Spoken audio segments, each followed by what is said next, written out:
Hi friends, ഇന്ന് ഞങ്ങൾ ഡൽഹിയിലാണ് ഉള്ളത്. മണാലിയിൽ നിന്ന് ഇന്നലെ ഒരു വൈകിട്ട് 6 മണിക്കാണ് ഞങ്ങൾ അവിടെ നിന്ന് തിരിച്ചത്. ഇന്ന് രാവിലെ ആണ് ഞങ്ങൾ ഡൽഹിയിൽ എത്തിയത്. അവിടുന്ന് ഒരു ഏജന്റുമായി സംസാരിച്ച് ഞങ്ങൾ അവിടെ ഒരു റൂം എടുക്കുകയുണ്ടായി. നല്ല റൂമാണ് കേട്ടോ. അവിടെ ഒരു ടൗണിലായിട്ട് തന്നെയാണ് ഞങ്ങൾ റൂം എടുത്തത്. അപ്പൊ ഞങ്ങൾ ഇന്ന് പുറത്തെ കാഴ്ചകളെല്ലാം കാണാമെന്ന് വിചാരിച്ച് ഇറങ്ങിയിരിക്കുകയാണ്. ഞങ്ങൾ അവിടെ മെയിനായിട്ട് ഡൽഹിയിലെ എല്ലാ ടൂറിസ്റ്റ് ഏരിയയിലേക്കും പോവാനായിട്ട് മെയിനായിട്ട് യൂസ് ചെയ്ത അവിടുത്തെ മെട്രോ ആണ്. ഞങ്ങൾക്ക് അതാണ് വളരെ ഹെൽപ്പായിട്ട് തോന്നിയത്. ഡൽഹിയിലെ ഒരുവിധം എല്ലാ ടൂറിസ്റ്റ് ഡെസ്റ്റിനേഷനിലേക്കും അവിടുത്തെ മെട്രോ അവൈലബിൾ ആണ്. പിന്നെ അതിൻ്റെ സ്റ്റേഷനിൽ നിന്നും ഒരു 5 മിനിറ്റോ എങ്ങാനും ഒരു ടാക്സിയിലോ റിക്ഷയിലോ നമുക്ക് പോകാനുള്ള ദൂരമേ ഉള്ളൂ എല്ലാ ടൂറിസ്റ്റ് ഏരിയകളിലേക്കും. ഞങ്ങൾ അവിടെ താമസിച്ചിരുന്ന റൂമിന്റെ അടുത്ത് നിന്നും ഒരു 5 മിനിറ്റ് നടക്കാനുള്ള ദൂരമേ അവിടുത്തെ മെട്രോ സ്റ്റേഷനിലേക്ക് ഉണ്ടായിരുന്നുള്ളൂ.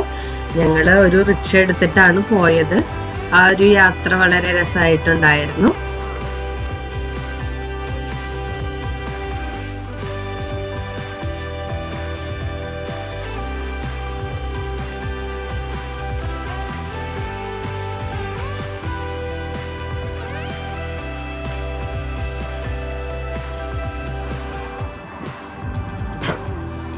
നമ്മളിവിടെ മെട്രോ സ്റ്റേഷനിൽ പോയി കഴിഞ്ഞാൽ ആദ്യം അവിടുന്ന് ടിക്കറ്റ് എടുക്കുകയാണ് വേണ്ടത്. അപ്പൊ നമ്മൾ ടിക്കറ്റ് എടുക്കുമ്പോൾ അവരൊരു കോയിന്റെ മോഡലിലുള്ള ഒരു ടോക്കൺ ആണ് നമുക്ക് തരിക. അത് വെച്ച് നമ്മൾ അകത്ത് കയറി കഴിഞ്ഞാൽ നമുക്ക് ഏത് സ്റ്റേഷനിലാണോ പോകേണ്ടത്, അതിനനുസരിച്ചുള്ള പ്ലാറ്റ്ഫോമിലേക്കായിട്ട് അവിടെ ഇങ്ങനെ red line, blue line, green line അങ്ങനെയൊക്കെ കൊടുത്തിട്ടുണ്ടാവും. അപ്പൊ നമ്മൾ അത് നോക്കി അതിനനുസരിച്ച് വേണം നമ്മളുടെ പ്ലാറ്റ്ഫോം ഏതാണെന്ന് മനസ്സിലാക്കി അങ്ങോട്ട് പോവാൻ. ഞങ്ങൾക്ക് പോകേണ്ട സ്റ്റേഷനിൽ എത്തി. ഇപ്പോൾ ഈ ഒരു മെട്രോ എന്ന് പറയുമ്പോൾ വളരെ നീറ്റായിരുന്നു. അതുപോലെ നമുക്ക് ഇനിയിപ്പോൾ വാഷ്റൂമിൽ പോകണമെങ്കിൽ അതിനുള്ള സൗകര്യങ്ങളെല്ലാം അവിടെ ഉണ്ടായിരുന്നു. അതുപോലെ കഫ്റ്റീരിയ അതിനെല്ലാം ഉള്ള സൗകര്യം അവിടെ ഉണ്ട്. ഇപ്പൊ ഞങ്ങൾക്ക് എത്തേണ്ട സ്റ്റേഷനിൽ എത്തി. ഇനി ഞങ്ങൾക്ക് അവിടുന്ന് ഒരു 5-10 മിനിറ്റിന്റെ യാത്രയാണ് ഉള്ളത് എന്ന് പറഞ്ഞു. അപ്പൊ ഞങ്ങള് ഒരു ടാക്സിയാണ് എടുത്തിട്ട്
ശവകുടീരം കാണാൻ കഴിയും വലതുവശത്തായിട്ട്. അത് അദ്ദേഹത്തിന്റെ ഒരു സേനാനായകന്റെ സ്മരണാർത്ഥം പണി കഴിപ്പിച്ചിട്ടുള്ളതാണ്. 1540 മുഗൾ ചക്രവർത്തിയായ ഹുമയൂണിനെ ചൗസ യുദ്ധത്തിൽ ഷേർഷാ സൂരി പരാജയപ്പെടുത്തുകയും പിന്നെ അദ്ദേഹം ഇറാനിലേക്ക് പോവുകയുണ്ടായി. പിന്നീട് 1555 അദ്ദേഹം പേർഷ്യൻ സൈന്യത്തിന്റെ സഹായത്താൽ തിരിച്ച് ഇന്ത്യയിലേക്ക് വരികയും സിക്കന്ദർ ഷാ സൂരിയെ പരാജയപ്പെടുത്തുകയും വീണ്ടും ഇന്ത്യയിൽ മുഗൾ ഭരണം ഉറപ്പിക്കുകയും ചെയ്യുന്നു. ഈ ഒരു യുദ്ധത്തിൽ അദ്ദേഹത്തെ സഹായിച്ച മെയിൻ ആയിട്ടുള്ള സേനാനായകന്റെ പേരിലാണ് അദ്ദേഹം ഈ ഒരു ടോംബ് നിർമ്മിച്ചിട്ടുള്ളത്. ഈ ഒരു ടോംബിനടുത്തായി തന്നെ അദ്ദേഹം ഒരു പള്ളിയും കൂടി നിർമ്മിച്ചിട്ടുണ്ട്.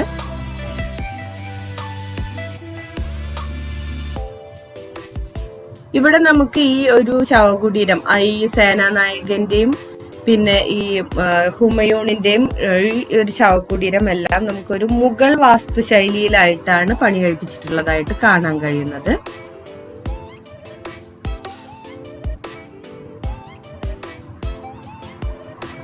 നമ്മളിപ്പോ അവിടെ ഒരുപാട് കൊത്തുപണികൾ കാണാൻ കഴിയും. അപ്പൊ നമ്മൾ അതിന് ജസ്റ്റ് ഒന്ന് അകത്തേക്ക് നോക്കുമ്പോൾ അവിടുത്തെ ഈ ഒരു ടോംബിനകത്തെ ശവകുടീരങ്ങളാണ് കാണാൻ കഴിഞ്ഞത്.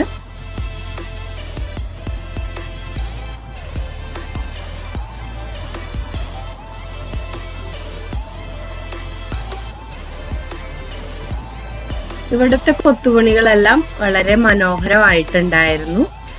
ഈ ഒരുപാട് കരിങ്കൽ പാളികളും അതുപോലെ റെഡ് സ്റ്റോണും ഉപയോഗിച്ചിട്ടാണ് ഈ ശവകുടീരം അധികം പണി കഴിപ്പിച്ചിട്ടുള്ളത്.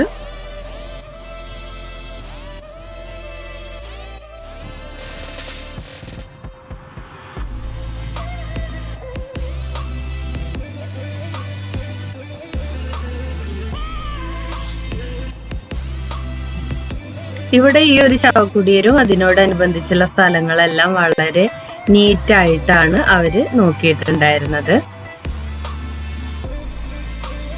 ഇത് അവിടെ നിർമ്മിച്ചിട്ടുള്ള ഒരു പള്ളിയാണ്. ഇത് അന്നത്തെ കാലത്ത് ഈ ശവകുടീരം നിർമ്മിക്കുന്നതിനെല്ലാം ആയിട്ട് വന്നിട്ടുണ്ടായിരുന്ന അവിടുത്തെ ആളുകൾക്കെല്ലാം നിസ്കരിക്കാനായിട്ട് നിർമ്മിച്ചതായിരുന്നു ആ ഒരു പള്ളി.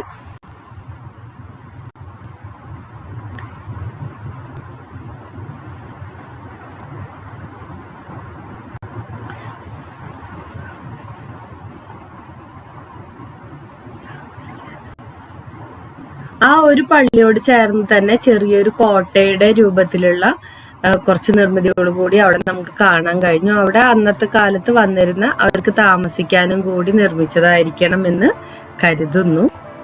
ഇതുപോലെ ഞങ്ങൾ വേറെ സ്ഥലത്ത് പോയപ്പോഴും ഇതുപോലെയൊക്കെ കണ്ടിട്ടുണ്ടായിരുന്നു. അപ്പോൾ നമ്മളെ കൂടെ ഒരു ഗൈഡ് ഉണ്ടാവും. ഇപ്പൊ നമ്മൾ ഇവിടെ വരുമ്പോ തന്നെ നമുക്ക് കൂടെ ഒരു ഗൈഡ് ഉണ്ടാവുന്നത് നല്ലതാണ്. എന്നാൽ അവര് നമുക്ക് എല്ലാ കാര്യങ്ങളും ക്ലിയർ ആയിട്ട് പറഞ്ഞു തരും. അപ്പോ ഇതുപോലെ നമുക്ക് അന്നത്തെ കാലത്ത് പണി കഴിപ്പിക്കാൻ വന്നിരുന്നവർക്ക് താമസിക്കാനായിട്ട് അതുപോലെ നിർമ്മിച്ചിട്ടുള്ളതായിട്ട് പറഞ്ഞിട്ടുണ്ടായിരുന്നു. ഈ ഒരു ശവകുടീരത്തിന്റെ അകത്ത് കയറിയാൽ നമുക്ക് വേറെയും ശവകുടീരങ്ങൾ കാണാൻ കഴിയും. നമ്മളിപ്പോ ഇവിടെ വന്നപ്പോൾ എല്ലാവരും നമുക്ക് പറഞ്ഞു തന്നത് ഒരു ശവകുടീരത്തിനകത്ത് തന്നെ അതൊരു റൂം, അതിനകത്ത് തന്നെ അദ്ദേഹത്തിന്റെ ബന്ധുക്കളുടെ എല്ലാം ശവകുടീരങ്ങൾ ഉള്ളതായിട്ട് നമുക്ക് പറഞ്ഞു തന്നു.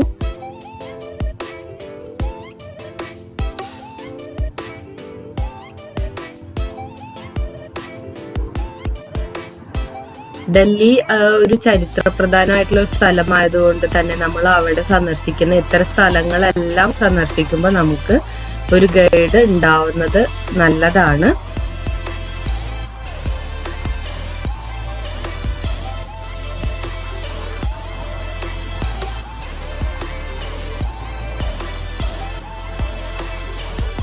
ഇവിടെ ഈ ഭിത്തികളിലെല്ലാം നമുക്ക് അറബിക്കിലുള്ള കൊത്തുപണികളെല്ലാം കാണാൻ കഴിഞ്ഞ് വളരെ മനോഹരമായിട്ടുള്ള നിർമ്മിതികളായിരുന്നു ഇതെല്ലാം.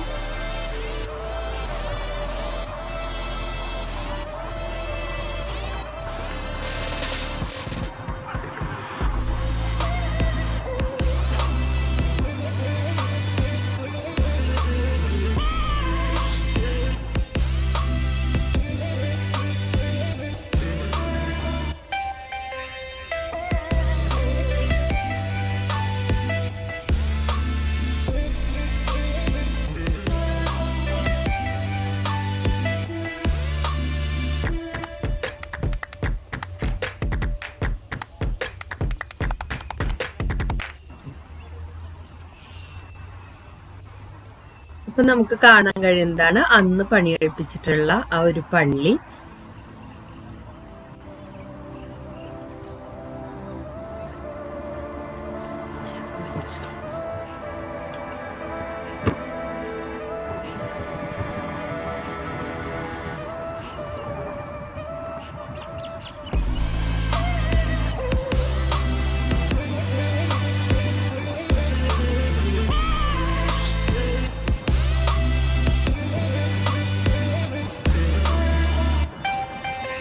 ഇതാണ് അന്നത്തെ കാലത്ത് അവിടെ പണിക്കായിട്ട് വന്നിട്ടുണ്ടായിരുന്ന ആൾക്കാർക്കൊക്കെ വേണ്ടി പണി കഴിപ്പിച്ചിട്ടുണ്ടായിരുന്ന പള്ളി.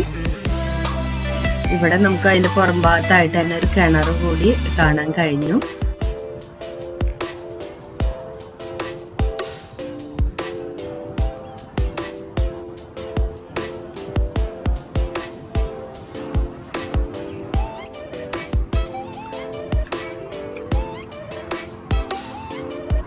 വളരെ സംഭവബഹുലമായ രീതിയിലൊന്നും അവിടെ എന്താ പറയാ കൊത്തുപണികള് വളരെ വലിയ ആർക്കിടെക്ചർ വർക്കുകളൊന്നുമില്ല. എന്നാലും കുറച്ചൊക്കെ നമുക്ക് അവിടെ കാണാൻ കഴിഞ്ഞു. അവിടെയും മെയിനായിട്ട് കരിങ്കല്ലിന്റെ വർക്കുകൾ തന്നെയാണ് കാണാൻ കഴിഞ്ഞത്.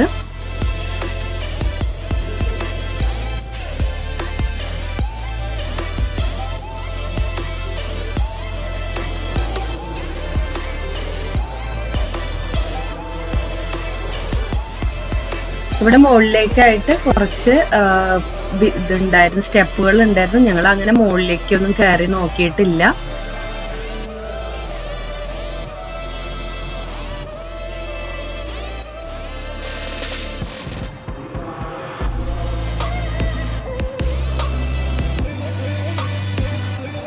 നമ്മളിപ്പോ ഈ ഒരു പള്ളിയിൽ എന്ന് പറഞ്ഞ് സെപ്പറേറ്റ് ആയിട്ട് ഒരു ഹാളോ അതിലൊരു സെപ്പറേറ്റ് ഏരിയ നിസ്കരിക്കാനായിട്ട് അങ്ങനെയുള്ളതൊന്നും പണി കഴിപ്പിച്ചിട്ടുണ്ടായിരുന്നില്ല. ഇങ്ങനെ ഈ ഒരു സ്ഥലത്തേക്ക് അഭിമുഖമായിട്ട് അങ്ങനെ നിസ്കരിക്കുക, അങ്ങനെയാണ് അവര് അവിടെ പണി കഴിപ്പിച്ചിട്ടുണ്ടായിരുന്നത്.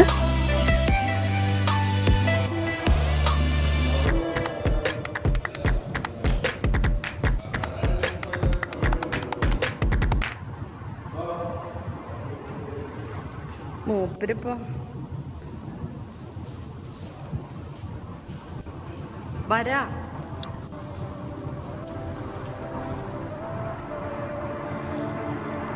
ഇവിടെയും ഈ നിസ്കരിക്കുന്ന സ്ഥലത്തായിട്ട് കുറച്ച് അറബിക്കിലുള്ള കൊത്തുപണികളെല്ലാം ഉണ്ടായിരുന്നു.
ഇപ്പൊ നമ്മൾ കാണുന്നത് ഹുമയൂൺ ടോംബിലേക്കുള്ള ഒരു എൻട്രൻസ് ആണ്.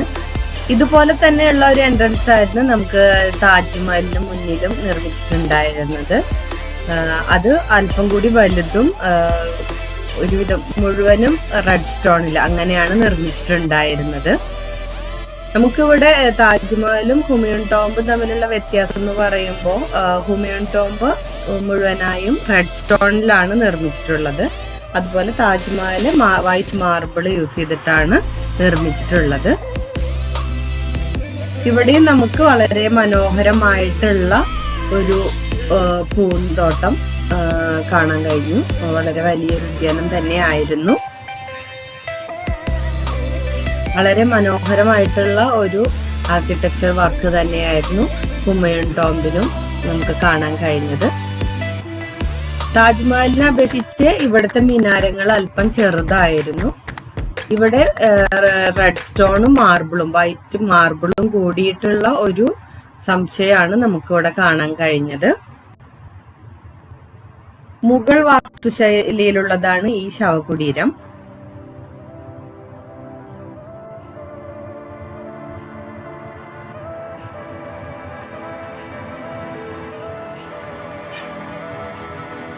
താജ്മഹലിനെ അപേക്ഷിച്ച് നോക്കുമ്പോൾ വളരെ നീറ്റായിട്ടായിരുന്നു ഇവിടുത്തെ ഈ ഒരു ഉദ്യാനവും അതിനോടനുബന്ധിച്ചുള്ള സ്ഥലങ്ങളെല്ലാം അവർ നോക്കിയിട്ടുണ്ടായിരുന്നു. വളരെ നീറ്റായിട്ട് കൊണ്ടു നടക്കുന്നുണ്ട്. നമുക്ക് അവിടെ താജ്മഹലിന്റെ അവിടെ പോയപ്പോൾ വളരെ ഒരു നീറ്റ്നെസ്സിൻ്റെ ഒരു കുറവ് നല്ലോണം ഫീൽ ചെയ്തു. ഇവിടെ നന്നായി തന്നെ അവർ നോക്കുന്നുണ്ട്.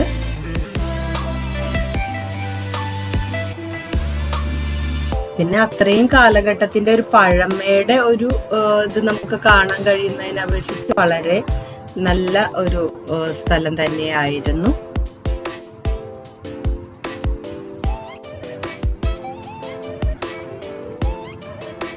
നമുക്കിവിടെ ഈ ഒരു ഹുമയൂൺ ടോംബില് 4 സ്ഥലത്തു നിന്നും അകത്തേക്ക് കയറാനും അതുപോലെ പുറത്തേക്കൊക്കെ പോവാനുള്ള സൗകര്യങ്ങളുണ്ട്. ഇന്ത്യൻ വാസ്തുശില്പ രീതിയുടെയും പേർഷ്യൻ വാസ്തുകലയുടെയും ഒരു കോമ്പിനേഷനാണ് ഈ ഒരു ഹുമയൂൺ ടോംബിൽ നമുക്ക് കാണാൻ കഴിഞ്ഞത്.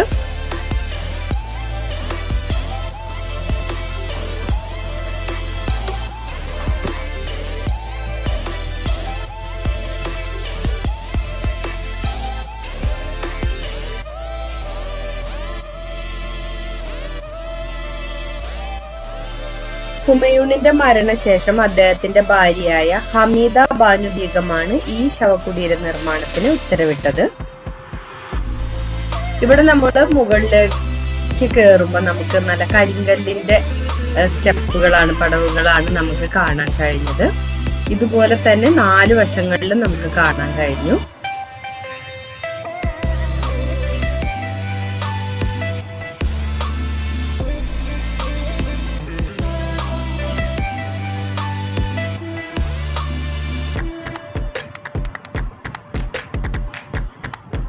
നമ്മൾ താജ്മഹലിൽ പോയിരുന്നപ്പോൾ ഈ ഒരു ഭിത്തികളിലെല്ലാം പല കളറിലുള്ള സ്റ്റോൺ കൊണ്ട്, മാർബിൾ കൊണ്ട് തന്നെയുള്ള അറബിക്കിലുള്ള ലേഖനങ്ങളെല്ലാം കുത്തിവെച്ചിട്ടുള്ളതായിട്ട് നമുക്ക് കണ്ടു.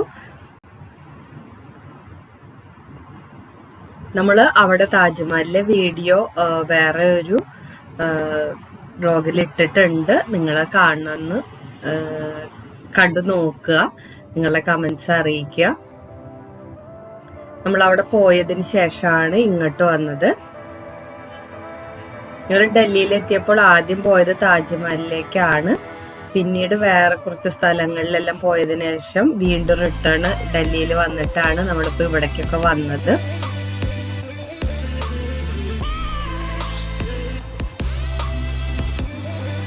ഇവിടെ അധികം റെഡ് സ്റ്റോണിലാണ് വർക്ക് നടത്തിയിട്ടുള്ളത്.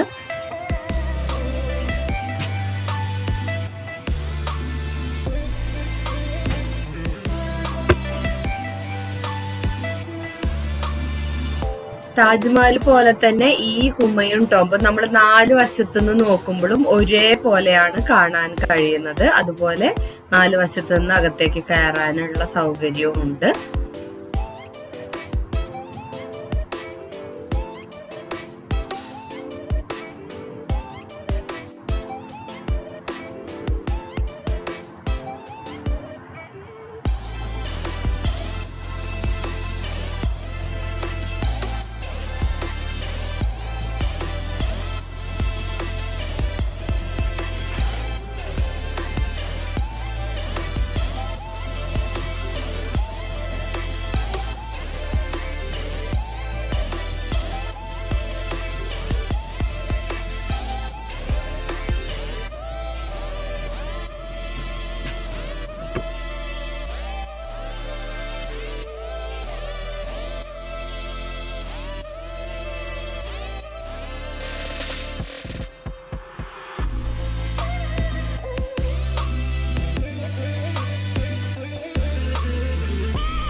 നമ്മളിപ്പോ ഹുമയൂൺ ടോംബിനകത്തേക്ക് പ്രവേശിക്കുകയാണ്. അപ്പൊ അവിടെ ആയിട്ടുള്ളൊരു കമാനത്തിന്റെ ഒരു വർക്കാണ് ഈ കാണുന്നത്.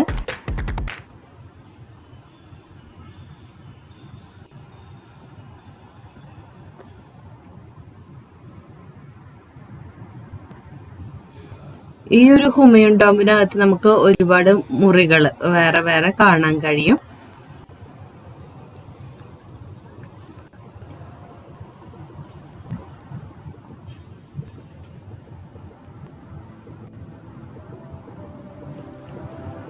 ഇതാണ് ഹുമയൂണിന്റെ ശവകുടീരം.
ഈ ഒരു ഹുമയൂൺ ടോംബിനകത്ത് നിന്ന് നമുക്ക് വേറെയും പല മുറികളിലേക്ക് പ്രവേശിക്കാം. അവിടെയെല്ലാം നമുക്ക് ഇതുപോലെ തന്നെ അദ്ദേഹത്തിന്റെ ബന്ധുക്കളുടെ എല്ലാം ശവകുടീരങ്ങൾ കാണാൻ കഴിയും.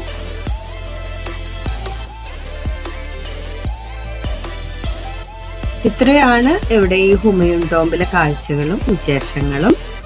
നിങ്ങൾ ഇവിടെ ഡൽഹിയിൽ വരികയാണ് വെച്ചെങ്കിൽ നിർബന്ധമായിട്ടും കാണാൻ ശ്രമിക്കണം. വളരെ ചരിത്രപ്രധാനമായിട്ടുള്ള സ്ഥലമായതുകൊണ്ട് തന്നെ നമ്മൾ കാണേണ്ടത് ആവശ്യമാണ്. നമ്മളവിടെ പോകുമ്പോൾ എന്തായാലും ഒരു ഗൈഡിനെ കൂടെ കൂട്ടണം. എന്നാലും നമുക്കതിൽ ഓരോ കാര്യങ്ങളും അവർ ക്ലിയർ ആയി പറഞ്ഞു തരുമ്പോഴേ നമുക്ക് മനസ്സിലാവുകയുള്ളൂ. അപ്പൊ നിങ്ങൾക്ക് ഇന്നത്തെ വീഡിയോ ഇഷ്ടമായെന്ന് കരുതുന്നു. ഇഷ്ടമായെങ്കിൽ ലൈക്ക് ചെയ്യാനും ഷെയർ ചെയ്യാനും സബ്സ്ക്രൈബ് ചെയ്യാനും മറക്കരുത്. ഇനി അടുത്ത വീഡിയോയിൽ വരുന്നത് വരെ bye. Thank you for watching.